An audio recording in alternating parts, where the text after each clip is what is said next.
994번째 책 소개입니다. 책에서 일부 내용을 발췌하여 소개드립니다.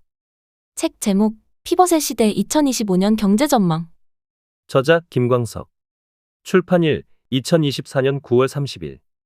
상상빌더 한 줄 요약. 경제 트렌드 18가지를 알자. 책 소개. 피벗의 시대, 어떻게 대응할 것인가? 금리 인하 이후 세계 경제와 한국 경제는 어떻게 변화할까? 미국 경기 침체와 세계 경제 불황에 대한 우려, 이는 과연 과도한 공포일까? 2024년 8월 5일, 엔캐리 청산으로 세계 주식시장이 급락했다. 미국 경제 침체에 대한 우려가 커졌지만 다음 날 긍정적인 경제 지표가 발표되면서 시장은 진정되었다. 그러나 미국 경제 침체에 대한 불안은 여전히 깊이 남아있다. 2025년은 세계 경제가 구조적으로 변화하는 전환점이다. 팬데믹, 러시아, 우크라이나 전쟁, 초인플레이션, 고금리 등의 충격으로 세계 경제는 혼란을 겪었으며 그 여파로 저성장이 고착화될 가능성이 크다. 이 책은 2025년을 항복점으로 정의하고 세계와 한국 경제의 변화를 예측하며 이에 대한 대응 전략을 제시한다. 피벗은 금리 인하와 통화 정책의 변화를 의미하며 이 책은 이러한 전환의 시대에 어떻게 대비할지 논의한다. 저자 소개. 저자 김광석. 경영 컨설턴트. 경제 읽어주는 남자로 알려진 이코노미스트다. 교수, 연구원, 작가, 칼럼니스트, 대중 강연자, 자문위원, 경제평론가, 유튜버 등과 같은 다양한 직업과 활동들로 삶을 채워나가고 있다. 2023년 대한민국 국회로부터 인플루언서상을 받으며 선한 영향력을 행사하는 인물로 선정되었다. 서울대학교 대학원 재학 시절 서울대학교 경영연구소에서 연구원으로 산업과 기업 경영을 연구했다. 현대경제연구원 선임연구원과 삼성 KPMG 경제연구원의 수석연구원을 역임하며 경제전망 및 주요 경제 이슈를 분석해왔다. 현재 한국경제산업연구원 경제연구실장으로서 실물경제를 연구하고 있으며 한양대학교에서 겸임교수로 재직하며 후학 양성에도 힘쓰고 있다. KBS, MBC, SBS 등의 방송에서 경제 현안을 해설하고 다양한 신문 및 저널의 경제 칼럼을 기고하고 있으며 약 200여 편에 달하는 논문 및 보고서를 게재해왔다. 유튜브 경제 읽어주는 남자를 통해 매주 경제 현안을 전하고 국내 기업, 정부 및 공공기관의 특강을 통해 인사이트를 전달하며 국내외 다양한 포럼에서 경제와 산업을 아우르는 강연을 하고 있다. 산업통상자원부, 행정안전부, 국토교통부, 기획재정부, 문화체육관광부, 과학기술정보통신부, 중소벤처기업부, 특허청, 통계청 등 다양한 정부 부처의 자문위원 및 기획심사위원으로 활동하면서 한국 경제 발전을 위한 지략을 제시하는 데 힘쓰고 있다. 책에서 얻은 내용. 2025년을 규정지을 18대 경제 트렌드. 일부 2025년 세계 경제 트렌드에서는 2025년이 피벗의 시대로 금리 인하를 통해 세계 경제가 새로운 국면으로 접어드는 해라는 점을 다룬다. 금리는 경제의 중력과 같아 금리 인하는 기업 투자를 촉진하고 고용과 소비를 활성화하여 경제의 선순환을 이끈다. 2024년 하반기 미국 연준은 금리 인하를 공식 선언하며 디스인플레이션과 함께 새로운 경제 질서를 예고했다. 그러나 세계는 고물가와 고금리의 짐은 내려놓겠지만 지쳐버린 각국은 저성장의 벽에 가로막힐 것이다. 금리 인하는 자산 시장에도 긍정적인 영향을 미칠 것으로 보이지만 미일 금리 차이 축소로 인한 엔캐리 트레이드 청산과 같은 리스크도 존재하므로 신중한 대응이 필요하다. 2부 2025년 한국 경제 트렌드에서는 2025년 한국 경제가 저성장이 고착화되는 가운데 여러 도전에 직면할 것이라는 점을 다룬다. 초고령 사회 진입, 잠재성 장률 하락, 가계부채 문제 등은 경제 성장의 제약 요인으로 작용할 수 있다. 정부와 기업, 가계는 이러한 도전에 대응해 새로운 성장 동력을 확보하고 경제 구조를 재편하는 노력이 필요하다. 특히 부동산 시장에서 수도권과 비수도권 간의 비대칭화가 심화될 가능성이 크며 이는 한국 경제의 또 다른 변수가 될 것이다. 3부 2025년 산업 트렌드에서는 2025년 산업과 기술 분야에서 중요한 변화가 예상된다는 점을 다룬다. AI 반도체 내재화, 전기차 시장의 한계, 에너지 패권 전쟁 등은 미래 산업의 경쟁력을 좌우할 중요한 이슈들이다.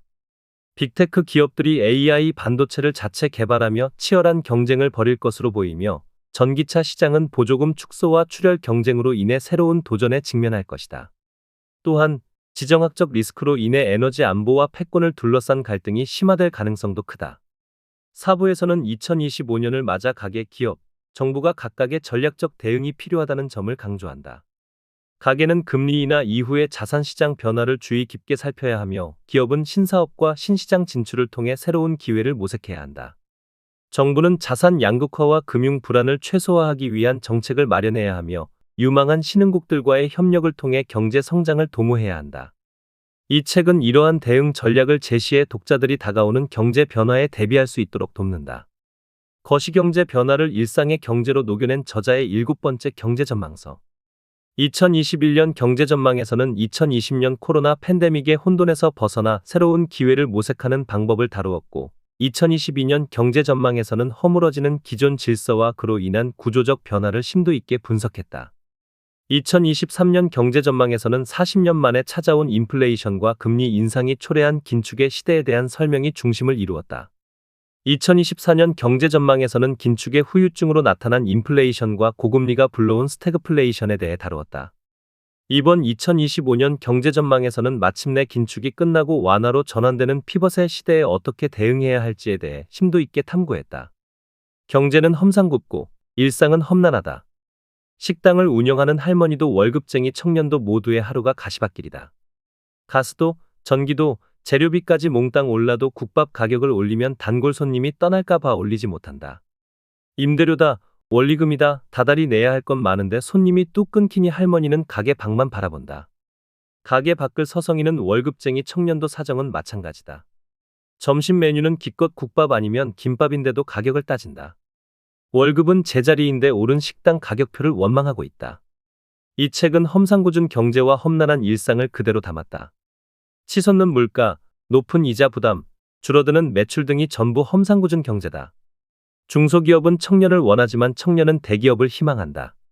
대기업 일자리는 부족한데 청년들은 중소기업에 가느니 차라리 알바생이 되겠다고 한다. 어른들은 출산하지 않는 청년들을 탓하고 청년들은 출산하기 힘든 환경을 탓한다. 병보다 무서운 건 병원비고 늘지 않는 소득보다 겁나는 건 올라가는 집값이다. 어렸을 때는 원하는 집을 고르면 되는 줄 알았건만 내가 살 수 있는 집에 맞추어 살아내야 한다는 걸 어른이 되어서야 깨닫는다. 피벗의 시대 2025년 경제전망은 2025년 경제를 항복점으로 규명하고자 한다.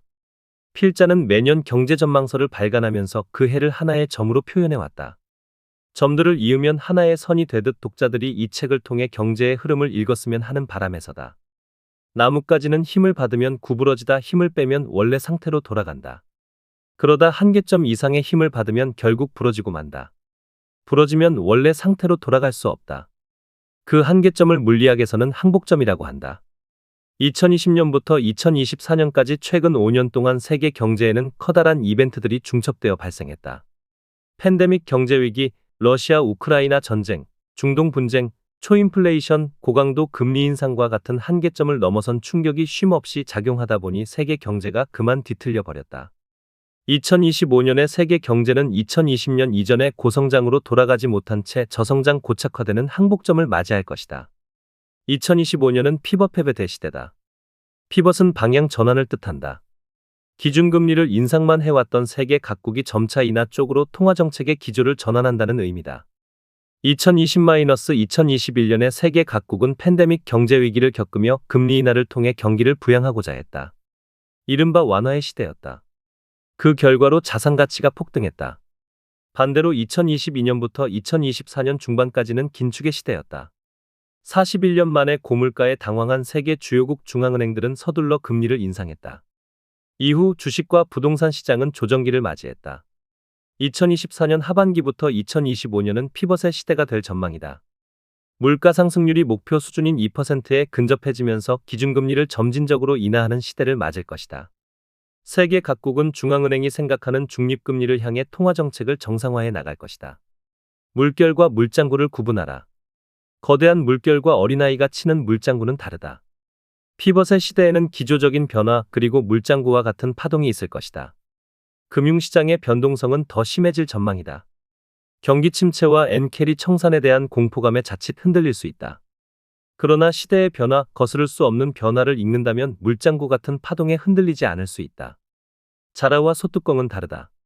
소뚜껑을 보고 놀라는 일이 없도록 둘을 분명히 구분하자. 나뭇잎을 보지 말고 바람을 방향을 읽어야 한다. 바람이 어디서 불어오고 또 얼마나 강하게 부는지를 보아라. 흔들리는 나뭇잎에 덩달아 흔들리지 마라. 총체적으로 보라. 일부를 보지 말고 전체를 보라. 이 책을 읽는 독자들이 2024년 7월 FOMC 회의록에 담긴 말을 마음에 담으면 좋겠다. 어떤 특정 상황이 아니라 총체적인 접근으로 결정한다. 자동차가 흔들린다면 이유는 여러 가지다. 엔진 고장일 수도 있고 바퀴에 문제가 있을 수도 있지만 도로가 울퉁불퉁해서일 수도 있다. 이때 바퀴만 보아도 안 되고 그렇다고 도로만 보아도 안 된다. 본서의 목적은 독자가 2025년에 불어닥칠 거대한 변화를 총체적으로 볼 수 있게 돕는 데 있다. 경제를 모르면 아무것도 할 수 없다. 재테크에 국한되는 이야기가 아니다. 나에 대한 투자는 물론이고 기업들의 신사업 투자와 정부의 정책 방향도 전부 포함된다. 피벗의 시대 2025년 경제 전망은 먼저 읽어보기로 시작한다. 왜 경제 전망을 읽어야 하는지, 필자가 2025년 경제를 왜 항복점이라고 규명했는지를 설명한다. 이어서 2025년을 결정지을 18가지 경제 트렌드를 크게 3가지 영역으로 구분하여 살펴본다. 첫째로 세계 경제의 주요 트렌드 7가지, 둘째로 한국 경제의 주요 트렌드 5가지, 그리고 셋째로 산업 기술 관점에서의 트렌드 6가지로 구분했다. 한국 경제의 5가지 트렌드에는 부동산 시장에 관한 전망이 포함된다. 끝으로 세계와 한국 경제가 어떠한 흐름으로 전개될지를 분석한 전망을 담고 각의 기업 정부가 각각 어떻게 대응해야 할지를 요약적으로 제안했다. 경제 전망 시리즈를 향하는 독자들의 관심이 이 책을 읽게 했다. 거시경제의 변화가 일상의 경제에 녹아들 수 있도록 고민케 해주었다. 유튜브 경제 읽어주는 남자 구독자 여러분이 다양한 입장에서 전해주는 소중한 의견들은 자칫 한쪽으로 치우칠 수 있는 분석을 바로 설 수 있게 안내해 주었다. 데이터로 본 경제보다 일상의 경제는 확실히 험상궂었다. 방송 토론에서 만난 연구자들의 반론은 미처 보지 못한 옆면도 또 밑면도 다시 볼 수 있게 도와주었다. 기업 강연에서 만난 경영자들의 고민은 창 안에서 지켜만 보는 것이 아니라 밖으로 뛰쳐나가게 했다. 정부 자문회의에서 만난 자문위원들과의 토론은 가녀린 생각을 두텁게 보강해 주었다. 피벗의 시대 2025년 경제 전망을 통해 그동안의 성원과 도움에 보답하는 것은 물론 매년 경제 전망 도서를 발간하겠다는 약속도 지킬 수 있게 되었다. 2024년의 끝이 점점 가까워진다. 장석주 시인의 대추 한 알이라는 시가 큰 울림을 준다. 적에 저절로 붉어질 리는 없다. 저 안에 태풍 몇 개, 저 안에 천둥 몇 개, 저 안에 벼락 몇 개. 책상 앞에서만 고민했다면 대추가 익을 리 없었다. 월급날만 손꼽아 기다리는 직원들의 마음과 월급날이 벌써 돌아왔나 걱정하는 사장님들의 한숨을 모두 담았다. 장난감을 사달라는 철부지 아이에게 가격을 확인하고는 다음을 기약하는 부모의 억지 미소도 넣었다. 밥상에 올릴 반찬을 들었다 다시 놓고 많은 주부의 손길과 고된 회사 일을 마치고도 대리운전 손님을 찾아 나서는 가장의 분주한 발걸음도 수록했다. 백화점 명품관 앞에 줄을 선 손님들의 설렘과 그들을 맞이하는 판매원의 기대감, 그리고 긴 줄을 보고 애써 고개를 돌리는 행인의 허탈함을 빠뜨리지 않았다. 모두가 험상궂은 경제와 싸우고 있다. 험난한 일상을 살아가고 있다. 수많은 태풍과 천둥과 벼락을 담아 본서를 발간한다. 2025년을 결정지을 18가지 경제 트렌드. 2025년 경제가 어렵다고 해서 길이 없다는 뜻은 아니다. 양광모 시인은 가장 넓은 길에서 이렇게 말했다. 눈에 덮였다고 길이 없어진 것이 아니요. 어둠에 묻혔다고 길이 사라진 것도 아니다. 길은 사라지지 않는다. 그대로 있다. 보이지 않을 뿐 길은 존재한다. 2025년을 결정지을 18가지 경제 트렌드를 보자. 어떻게 경제가 변형되는지를 가장 먼저 들여다봐야 한다. 필자는 세계 경제, 한국 경제, 산업 기술 관점에서 주요 트렌드를 도출했다. 이 중에는 위협적인 것도 있고 기회가 되는 것도 있다. 각각은 나에게 어떻게 영향을 줄지, 그렇다면 나는 무엇을 준비해야 하는지에 대해 생각할 시간을 줄 것이다. 위험 요소들을 피하고 기회 요소들을 포착할 수 있어야 한다. 먼저 2025년 세계 경제의 주요 트렌드 7가지를 선정했다. 첫째, 글로벌 피벗의 시대다. 세계 주요국들이 기준금리를 점진적으로 인하한다. 즉, 통화정책의 방향을 바꾼다.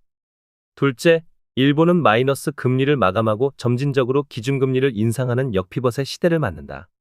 셋째, 미국과 일본의 금리 격차가 축소되면서 엔캐리 청산이 전개될 가능성이 고조된다. 이에 세계 주식시장에는 공포감이 조성된다. 넷째, 그동안 도입했던 고금리의 역습이 시작되면서 세계 경제는 저성장의 늪에 빠진다. 다섯째, 미국은 나 홀로 골디락스 시대를 맞이하여 연착륙에 성공한다.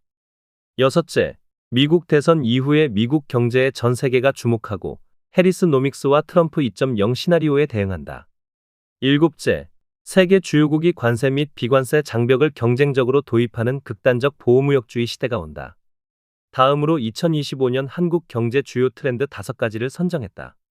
첫째, 잠재 성장률이 빠르게 저하되는 한국은 제도약을 위한 도전에 착수한다. 둘째, 고령층이 전체 인구의 20%를 넘으면서 한국은 고령사회에서 초고령사회로 진입한다. 셋째, IMF, OECD, 세계은행 등과 같은 국제기구들이 한국의 가계부채 문제를 심각하게 경고한다. 우리나라는 가계부채의 규모가 과다하고 부채 규모가 빠르게 증가하고 있으나 상환 능력은 떨어지고 있는 상황이다. 넷째, 경기는 불황인데 고용지표는 호조세를 보이는 모순적인 모습이 전개된다. 노동시장이 양적인 측면에서는 호조를 보이지만 질적으로는 후퇴하는 불황형 고용 호조의 모습이 전개된다. 다섯째, 부동산 시장은 2024년에 이어 2025년에도 수도권과 비수도권의 비대칭화가 진전될 전망이다. 마지막으로 2025년 산업기술 주요 트렌드 6가지를 선정했다.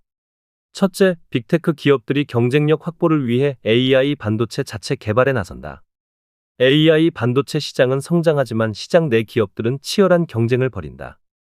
둘째, 전기자동차 보조금이 축소되고 출혈 경쟁이 일며 중국 전기차 기업의 세계 시장 진출이 확대되면서 전기차 시장은 상당한 한계에 봉착한다. 셋째, 지정학적 리스크가 고조되고 분절화가 전개됨에 따라서 에너지 안보와 경제적 기회를 두고 에너지 패권 전쟁이 격화된다. 넷째, 알리, 테무, 쉬인 등의 중국계 쇼핑 앱이 한국 시장을 장악해 나가고 온라인 쇼핑 시장에 잦은 혼란이 발생한다. 다섯째, 그동안 세계 패권을 장악했던 글로벌 노스가 점차 지위를 잃는 반면에 남반구에 위치한 개발도상국을 상징하는 글로벌 사우스가 부상한다. 여섯째, 국지적 전쟁이 장기화됨에 따라 세계 각국은 국방 예산을 상향하고 그 결과 방위 산업이 성장한다. 지금까지 상상빌더였습니다. 감사합니다.